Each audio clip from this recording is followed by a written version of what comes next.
Gulliver's Travels by Jonathan Swift. Introduction. The Publisher to the Reader, as given in the original edition. The author of these travels, Mr. Lemuel Gulliver, is my ancient and intimate friend. There is likewise some relation between us on the mother's side. About 3 years ago, Mr. Gulliver, growing weary of the concourse of curious people coming to him at his house in Redriff, made a small purchase of land, with a convenient house near Newark in Nottinghamshire, his native country, where he now lives retired, yet in good esteem among his neighbours. Although Mr. Gulliver was born in Nottinghamshire, where his father dwelt, yet I have heard him say his family come from Oxfordshire, to confirm which, I have observed in the churchyard at Banbury in that county several tombs and monuments of the Gullivers. Before he quitted Redriff, he left the custody of the following papers in my hands, with the liberty to dispose of them as I should think fit. I have carefully perused them 3 times. The style is very plain and simple, and the only fault I find is, that the author, after the manner of travellers, is a little too circumstantial. There is an air of truth apparent through the whole, and indeed the author was so distinguished for his veracity that it became a sort of proverb among his neighbours at Redriff, when any one affirmed a thing, to say, it was as true as if Mr. Gulliver had spoken it.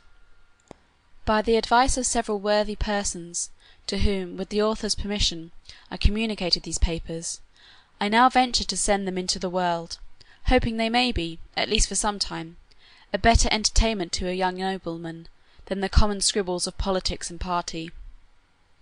This volume would have been at least twice as large, if I had not made bold to strike out innumerable passages relating to the winds and tides, as well as to the variations and bearings in the several voyages, together with the minute descriptions of the management of the ship in storms, in the style of sailors; likewise the account of longitudes and latitudes, wherein I have reason to apprehend that Mr. Gulliver may be a little dissatisfied.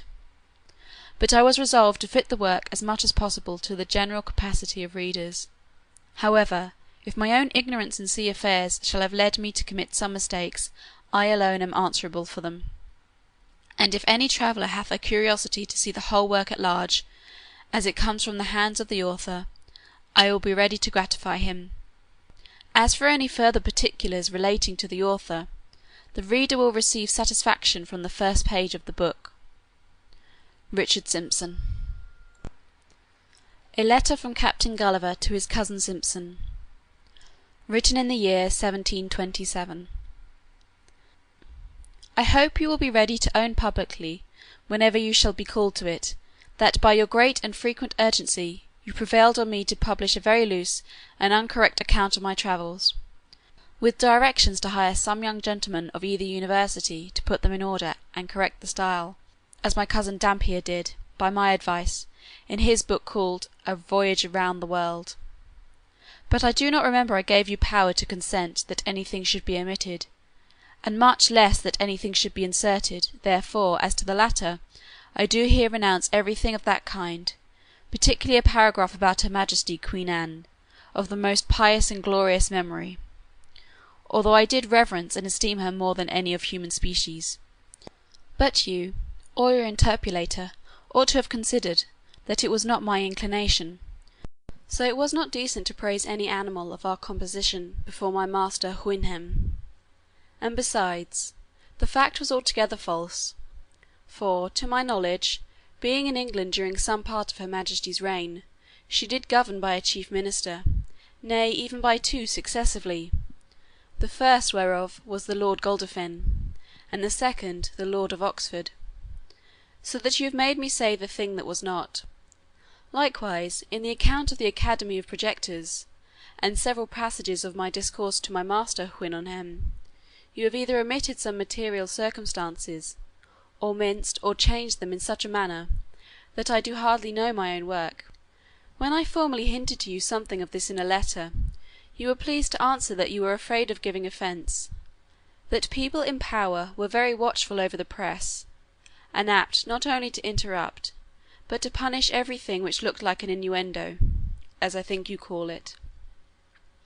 But pray, how could that which I spoke so many years ago, and at about 5,000 leagues distance, in another reign, be applied to any of the Yahoos who are now said to govern the herd, especially at a time when I little thought, or feared, the unhappiness of living under them?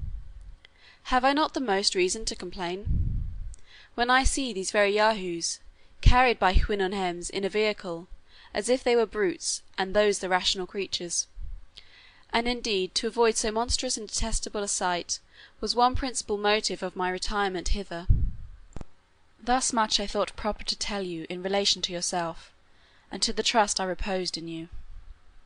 I do, in the next place, complain of my own great want of judgment, in being prevailed upon by the entreaties and false reasoning of you and some others, very much against my own opinion, to suffer my travels to be published.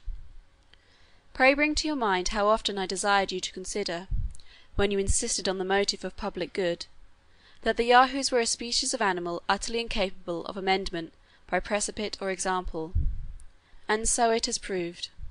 For, instead of seeing a full stop put to all abuses and corruptions, at least in this little island, as I had reason to expect, behold, after above 6 months' warning, I cannot learn that my book has produced one single effect according to my intentions.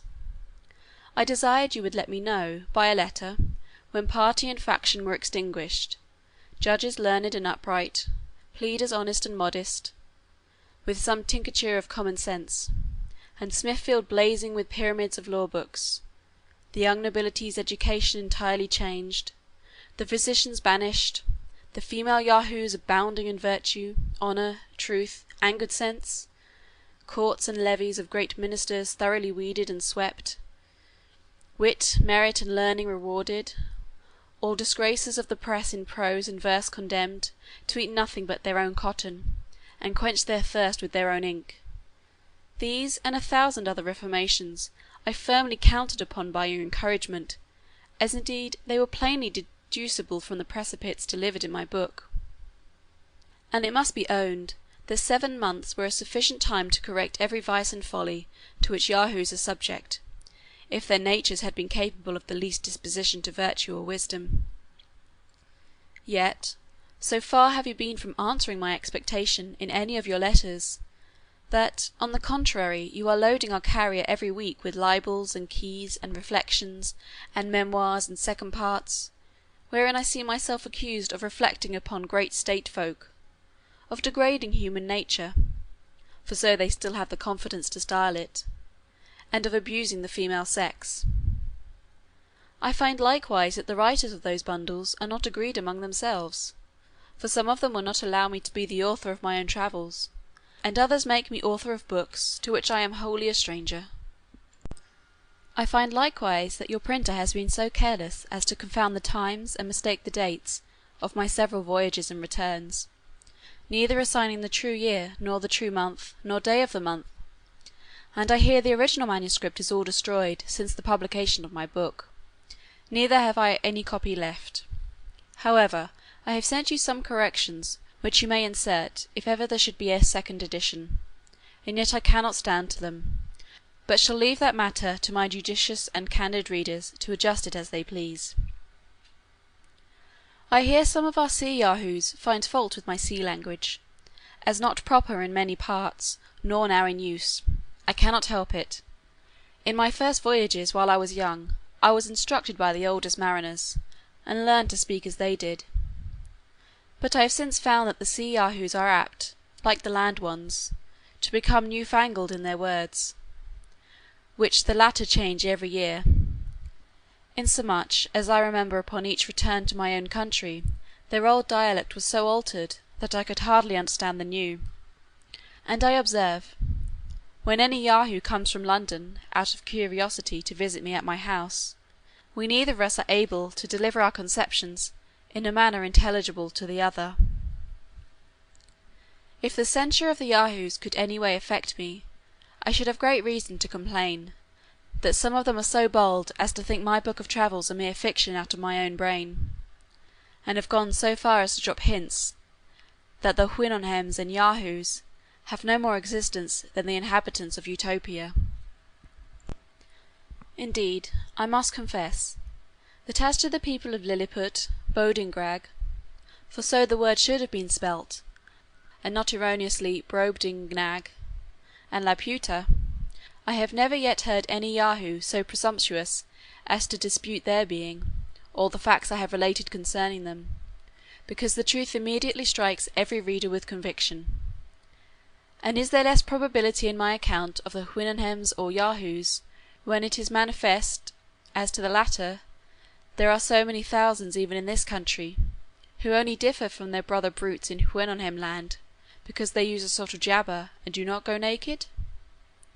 I wrote for their amendment, and not their approbation. The united praise of the whole race would be of less consequence to me, than the neighing of those two degenerate Houyhnhnms I keep in my stable, because from these, degenerate as they are, I still improve in some virtues without any mixture of vice. Do these miserable animals presume to think that I am so degenerated as to defend my veracity? Yahoo as I am, it is well known through all Houyhnhnm land, that, by the instructions and example of my illustrious master, I was able in the compass of 2 years, although I confess with the utmost difficulty, to remove that infernal habit of lying, shuffling, deceiving, and equivocating so deeply rooted in the very soul of all my species, especially the Europeans. I have other complaints to make upon this vexatious occasion, but I forbear troubling myself or you any further.